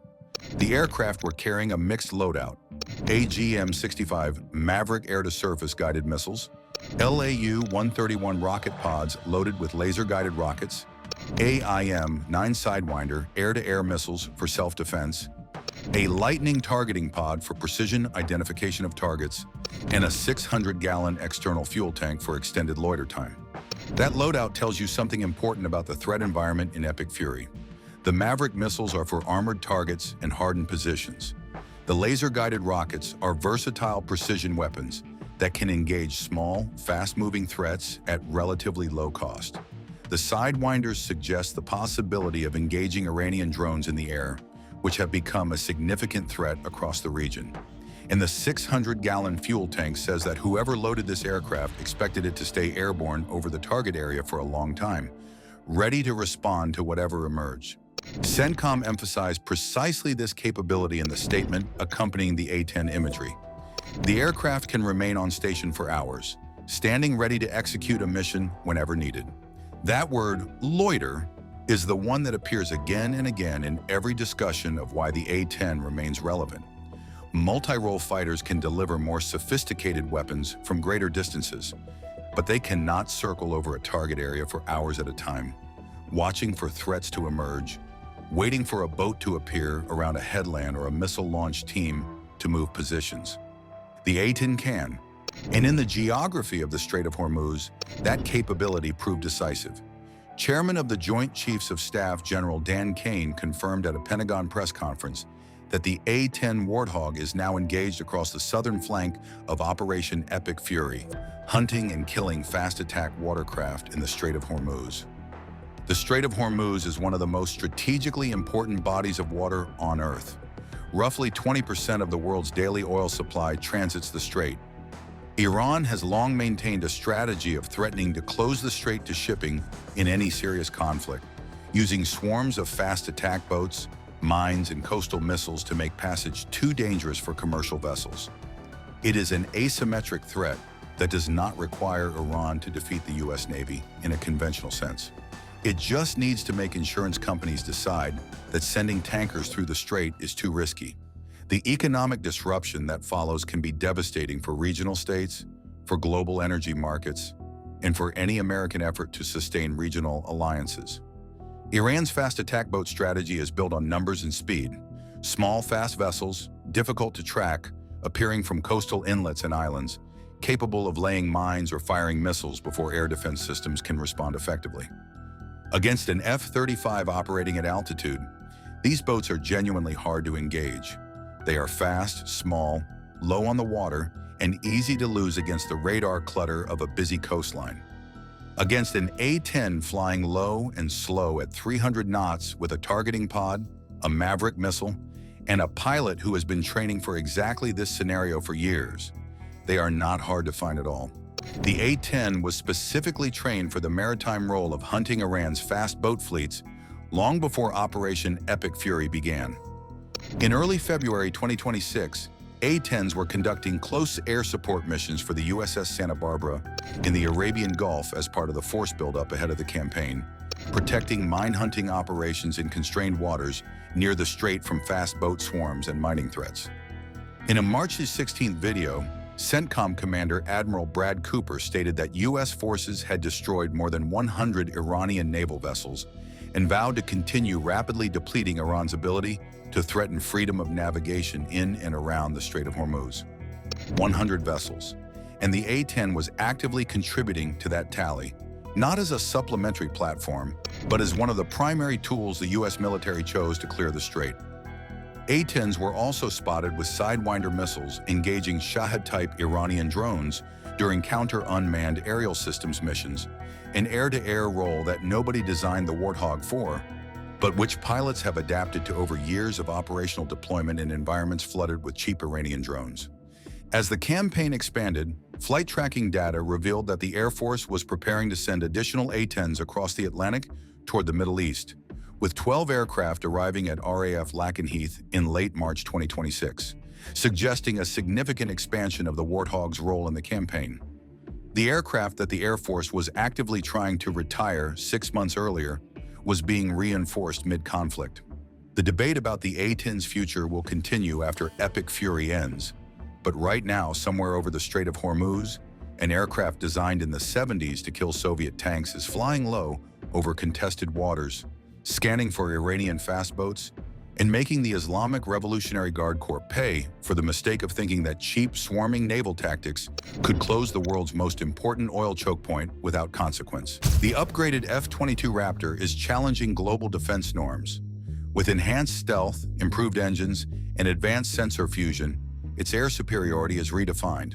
Critics warn these changes could trigger an arms race, while others argue it secures U.S. dominance.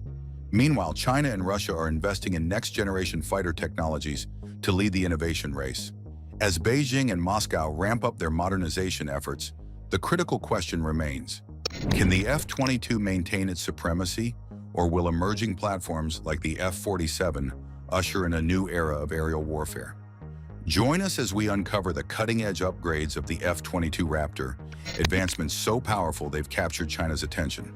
The F-22 Raptor is one of the most advanced fighter jets ever built, but it didn't start out that way. It began as part of the U.S. Air Force's Advanced Tactical Fighter program in 1981.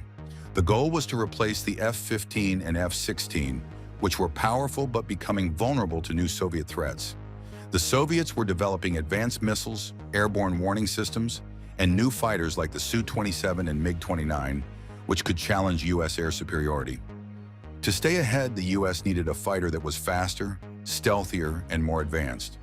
Engineers designed the ATF to dominate in a future war, using cutting-edge technology like lightweight materials, better flight controls, and engines that allowed supercruise. Sustained supersonic flight without using fuel-hungry afterburners. Most importantly, it had stealth capabilities, making it nearly invisible to enemy radar. After years of competition, Lockheed YF-22 won against Northrop's YF-23 in 1991.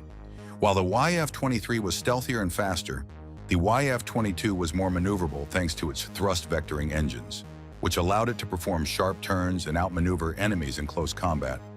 Lockheed's design also had fewer risks, making it the Air Force's top choice. Over the years, the F-22 has received multiple upgrades to keep it at the top of the game. Originally built for air-to-air combat, it has been enhanced to handle air-to-ground missions, with precision bombs, making it more versatile. Its avionics have been upgraded, including better radar and sensor fusion, allowing pilots to detect and track threats even more effectively. One of the biggest improvements is its stealth maintenance. When the F-22 first entered service, its stealth coatings required a lot of upkeep, but new materials have made it more durable and easier to maintain. This means less downtime and more time in the air, ready for action. The F-22's weapon systems have also been enhanced. It now uses improved AIM-9X Sidewinder missiles for short-range dogfights and AIM-120D AMRAAM missiles for long-range engagements. Additionally, new software upgrades have given it the ability to communicate better with other aircraft, improving its role in networked warfare. While the Air Force stopped producing the F-22 after building 186 jets, it has continued to receive technological upgrades. Some of these improvements come from lessons learned during the development of the upcoming next-generation air dominance fighter, and they have enhanced the fighter jet's ability to detect, track, and eliminate threats before they even know it's there. These technological upgrades have significantly strengthened one of the F-22 most critical advantages, its radar and sensor systems. The jet's AN/APG-77 radar allows pilots to spot enemy aircraft from extreme distances while staying undetected. This radar uses active electronically scanned array technology, which improves tracking and targeting while reducing the chance of being detected by enemy systems. Combined with powerful jamming capabilities, the F-22 can disrupt enemy communications and radar, making it even harder to counter. The F-22 doesn't just rely on stealth, it's also armed with some of the deadliest air-to-air weapons in the world. The AIM-120 AMRAAM missile is its primary long-range weapon, designed to engage enemy aircraft before they get close. For close-range combat, the AIM-9X Sidewinder offers unmatched agility, allowing the Raptor to take down threats even during high-speed dogfights. Additionally, the F-22 carries an M61 Vulcan 20mm cannon, a 6-barrel rotary gun capable of firing 6,000 rounds per minute. This provides a powerful backup for situations where missiles aren't an option. Speed and agility are key to the F-22's dominance. Its thrust vectoring nozzles give it unmatched control in the air, allowing it to perform maneuvers no other fighter can match. Whether it's executing high G turns, rapid climbs, or sudden dives, the Raptor can outmaneuver opponents with ease. This ability is critical in dogfights, where the slightest advantage can mean the difference between victory and defeat. Former pilots often describe flying the F-22 as effortless, with its advanced flight controls making complex maneuvers feel smooth and precise. This agility ensures the Raptor can engage and disengage at will, giving its pilots complete control over the battlefield. While the F-22 is already a technological marvel, ongoing software and hardware upgrades will keep it ahead of emerging threats. The F-3R, that is, Form, Fit, Function Refresh program, is enhancing the aircraft's avionics, increasing its processing power and sensor capabilities. These improvements will make the Raptor even deadlier, allowing it to integrate with next-generation systems and unmanned drones in future combat scenarios.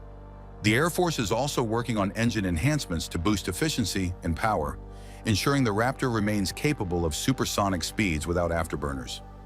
These updates will extend the F-22's operational life, keeping it in service for years to come.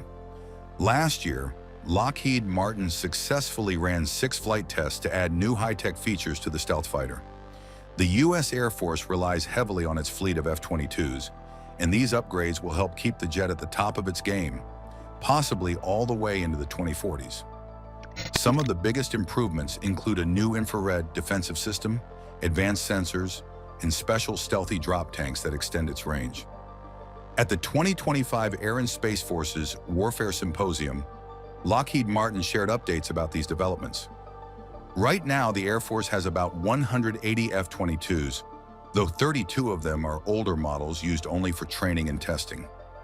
Mike Shoemaker, a top executive at Lockheed Martin, emphasized the significance of the upgrades, stating that modern fighter jets must have enhanced vision, quicker threat detection, and extended strike capabilities.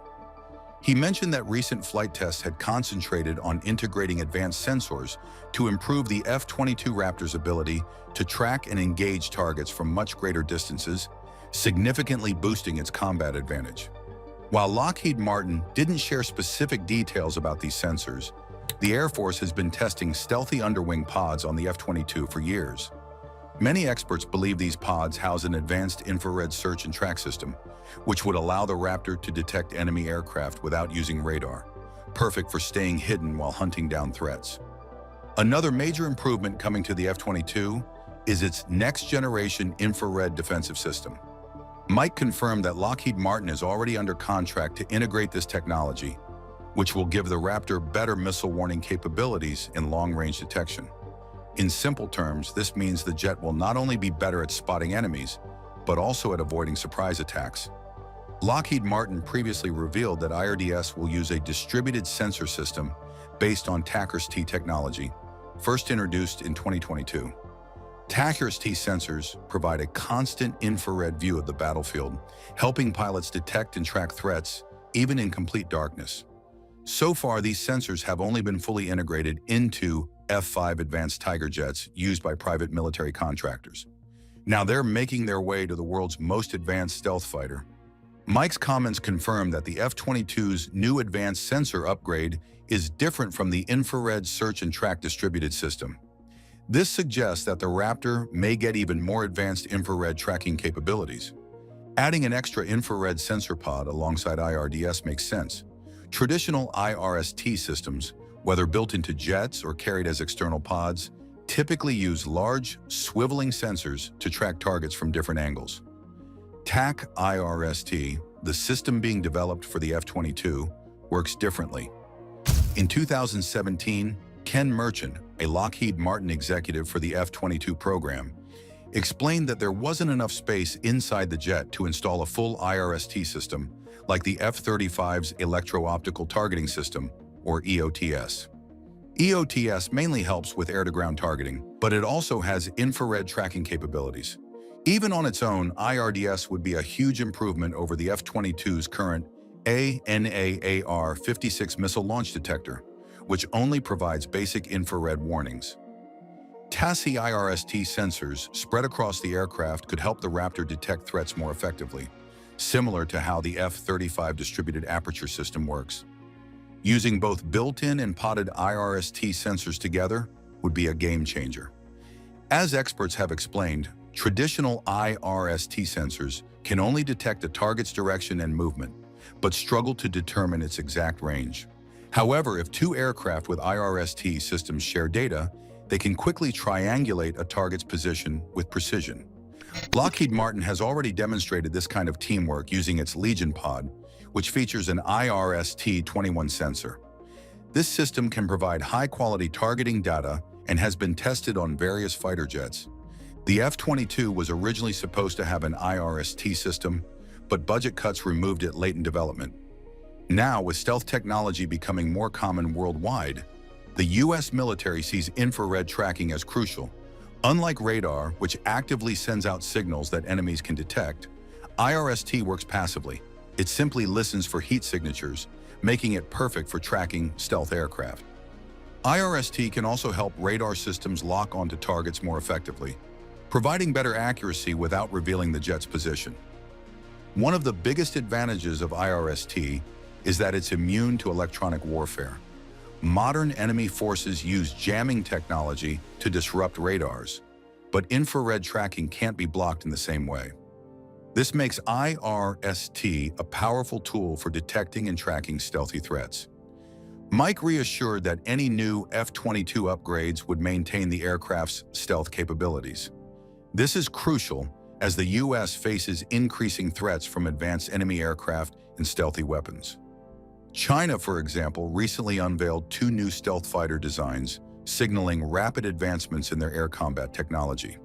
He also emphasized the importance of detecting threats from greater distances in modern air combat. He explained that if an aircraft could sense and see farther, it would also be able to share that information with other units. The F-22 Raptor had already proven itself as one of the most advanced fighters, acting as a central coordinator for larger aerial teams. Mike noted that it could gather intelligence, guide other aircraft, and ensure air superiority. Lockheed Martin, alongside the U.S. Air Force and industry partners, had been working to enhance the Raptor's communication and networking abilities to further improve its role in battle. According to Lockheed Martin, the F-22 was the first combat aircraft to fully utilize an open mission systems architecture, which allowed for faster and easier software upgrades. This feature made the aircraft highly adaptable to new technologies. A major software update known as Release 4 was in its final testing phase. If everything proceeded as planned, the update would be available for the entire F-22 fleet by the end of the spring. He also pointed out that this upgrade would make it easier to integrate third-party applications into the aircraft's mission systems, enhancing its capabilities even further. When discussing the timeline for the Raptor's new sensor capabilities, Mike mentioned that they were expected to be delivered to the fleet within the next few years. In the meantime, he highlighted that the F-22 remained in high demand. It was also revealed that Lockheed Martin had been supporting increased operations and deployments despite the relatively small size of the F-22 fleet. He acknowledged the challenges of maintaining a fleet that had accumulated over 500,000 flying hours, but reassured that the aircraft would not require major structural upgrades to continue serving well into the 2040s. The long-term future of the F-22, however, remained tied to the Air Force's next-generation air dominance program. Originally designed to replace the Raptor, NGAD had undergone a detailed review the previous year. It was suggested that the analysis appeared to favor continuing the program as planned, although concerns about affordability persisted. Developing a next-generation fighter required significant funding, which had to be balanced with other military priorities, such as stealth refueling tankers and AI-powered drone wingmen, known as collaborative combat aircraft. Additionally, rising costs in the Sentinel intercontinental ballistic missile program had forced the Air Force to reassess its budget. Shoemaker also mentioned that discussions were still ongoing regarding the optimal size of the B-21 Raider stealth bomber fleet. Meanwhile, the Department of Defense was facing potential budget cuts to existing programs in order to redirect resources toward new priorities, including the Golden Dome missile defense system. Despite these uncertainties, Lockheed Martin remained confident in the F-22's continued importance. It was indicated that the aircraft's upgrades were already contributing to NGAD research, ensuring its relevance in modern air combat. However, as the U.S. Air Force moves forward with the next generation of fighters, a major shift is underway. The recent unveiling of the F-47, the Air Force's newest jet, marks a significant leap beyond the F-22, offering superior range, stealth, and cost-effectiveness. Air Force Chief of Staff General David W. Alvin, who spoke at a high-profile event alongside former President Donald Trump, revealed new details about this once-secret aircraft. Alvin reportedly stated that, despite claims from adversaries, the F-47 would be the first crewed sixth-generation fighter in the world. His comments were seen as a response to China, which had recently unveiled its own stealth aircraft. He explained that the F-47 would join the B-21 Raider stealth bomber in the Air Force's new fleet and would be equipped with advanced stealth technology, next-generation sensors, and long-range attack capabilities. These features, he noted, would make the aircraft highly effective in contested battle zones. Although the Air Force did not reveal all details about the F-47, the concept images released showed notable design differences compared to previous fifth-generation fighters like the F-22 and F-35. Observers noted that while the F-47 had a traditional, stealthy nose and bubble canopy, it also included forward canards and sharply angled wings, features not commonly associated with stealth aircraft. Alvin reportedly emphasized that the F-47 would have a significantly longer range than the F-22. The existing F-22 could fly more than 1,850 miles with external fuel tanks before needing to refuel, but the F-47 was expected to exceed that distance considerably. Discussions within the Air Force had suggested the possibility of producing two variants of the aircraft, one larger version designed for long-range missions, particularly in the Pacific, and another smaller version optimized for shorter-range operations in Europe. According to the Air Force, the F-47 represents a major leap forward and had been designed with a modular system that would allow it to be upgraded over time. Officials expressed confidence that this approach would ensure the aircraft remained effective for decades. Alvin further explained that for the past 5 years, the Air Force had been testing NGAD technologies using experimental X-planes. These test aircraft had flown hundreds of hours, helping engineers refine advanced systems and accelerate the development process. He stated that this extensive testing had allowed them to push the limits of technology and bring the fighter into service more quickly than previous programs. He also reportedly expressed confidence that the F-47 would be operational within former President Trump's administration, which would last until January 2029. Comparisons were made to the F-22, which took 6 years to progress from selection in 1991 to its first production flight. It was also noted that references to NGAD test flights had surfaced as early as 2020. However, former Air Force Secretary Frank Kendall had later revealed that prototype flights had likely taken place even earlier, possibly in the mid-2010s. One of the biggest issues with the F-22 was its cost. While the basic construction of each jet cost around $140 million, once research, development, and other expenses were included, the price soared to about $350 million per aircraft. Now, with the Next Generation Air Dominance program, the Air Force plans to field between 220 and 250 advanced fighters. The F-47, a product of this effort, is expected to be a game-changer. Unlike older stealth aircraft, which required extensive maintenance to keep their radar-evading surfaces intact, the F-47 will feature a more durable design, reducing downtime and making it combat-ready more often. This design philosophy follows lessons learned from the new B-21 Raider bomber, which was built to fly frequently without excessive maintenance. The F-47 is also built for adaptability. Thanks to digital engineering and an open systems approach, its software, sensors, and mission equipment can be upgraded quickly and easily. It will also need fewer crew members and ground support to operate, making it more flexible in real-world missions. Boeing won the contract to develop the F-47, which will now enter its engineering and testing phase. Initially, a small number of test aircraft will be produced, with options for further production later. Boeing stated that this fighter will continue its legacy of building some of the most famous aircraft in U.S. history, including the P-51 Mustang, F-15 Eagle, and F/A-18 Hornet. The decision to select Boeing over Lockheed Martin was surprising to some. Boeing has faced issues with several military projects, such as the KC-46 tanker and T-7 trainer, resulting in significant cost overruns. Meanwhile, Lockheed, the maker of the F-22 and F-35, has struggled with delays in upgrading the F-35's technology and managing its high maintenance costs. However, the Air Force has not publicly shared the reasons behind its choice. Despite the debates surrounding the selection process, the Air Force remains focused on ensuring air superiority. The next generation fighter is expected to dominate the skies, keeping the U.S. ahead of threats for decades. Meanwhile, the F-22 will remain a key part of the USF's fleet, benefiting from upgrades until its eventual replacement by the Boeing F-47, ensuring continued air superiority well into the future. Thanks for watching. While you are still here, click on the link on your screen to check out another of our videos. See you there.